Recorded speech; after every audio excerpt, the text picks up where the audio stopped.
മർക്കസിന്റെ മണ്ണിന് മഹിത ദർശനത്തിന്റെ ചാരുതയാർന്ന നിറമാണ്. ആത്മീയോത്കർഷത്തിന്റെ സമർപ്പണ സൗന്ദര്യമാണ്.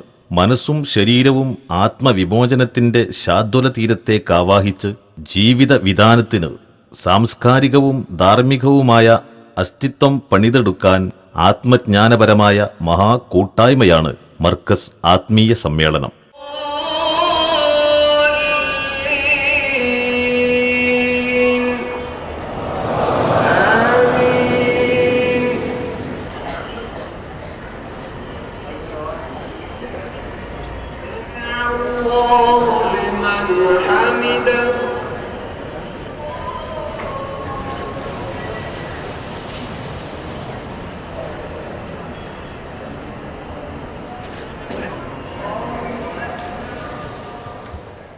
ചടങ്ങിൽ സ്വാഗത സംഘം വൈസ് ചെയർമാൻ കെ അഹമ്മദ് കുട്ടി മുസ്ലിയാരുടെ സ്വാഗത ഭാഷണത്തിൽ നിന്ന് ദിക്ർ എന്ന് പറഞ്ഞാൽ അൽ മുജാവറത്തു വൽ മുനാജാത്തു മഅല്ലാഹി സുബ്ഹാനഹു വ തആല, അല്ലാഹുവിനോട് കൂടിയുള്ള സംഭാഷണവും അല്ലാഹുവിലുള്ള ലയനവുമാണ് ആ ദിക്ർ കൊണ്ട് ഉദ്ദേശിക്കപ്പെടുന്നതെന്ന് ഒരു സ്ഥലത്ത് ഇമാം ഗസാലി തങ്ങൾ പറഞ്ഞതായി കാണാം.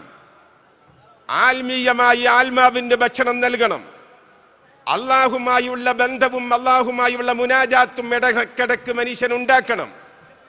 ഖുർആനിന്റെ അകത്ത് പറയപ്പെട്ട ദിക്റുകള് ആ പ്രയോഗങ്ങളിലൊക്കെയും അധിഷ്ഠിതമായത് അള്ളാഹുവിന്റെ അനുസ്മരണമാണ്.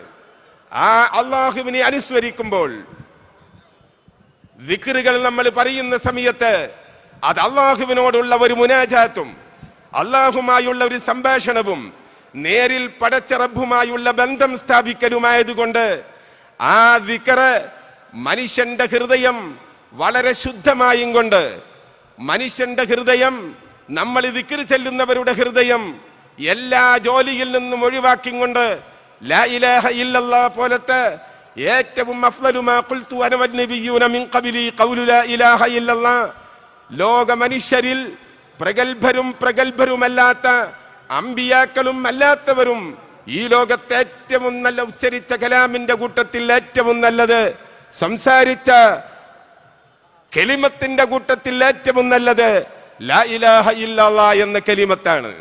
ലാ ഇലാഹ ഇല്ലല്ലാഹ് എന്ന കലിമത്ത് നമ്മൾ അള്ളാഹുവിനോട് മുനാജാത്ത്, നമ്മളുടെ മനസ്സ് മുഴുവനും അള്ളാഹുവിൽ വിട്ടുകൊണ്ട് ചെയ്താൽ അവിടെ പറയുന്ന ഫസബ്ബിഹ് ബിഹംദി റബ്ബിക വസ്തഗ്ഫിറുഹു ഇന്നഹു കാന തവ്വാബാ, നമ്മൾ അത്തരത്തിലുള്ള ദിക്റുകളും തസ്ബീഹുകളും സർവശക്തന്റെ മുമ്പിൽ അവർ അർപ്പിച്ചാൽ അല്ലാഹു തആല നമ്മളുടെ പാപം പൊറുത്തു വരുമെന്ന് തീർച്ചയായി വിശുദ്ധ ഖുർആനിൽ അല്ലാഹു തആല നമ്മളോട് വഅദ ചെയ്തിട്ടുണ്ട്.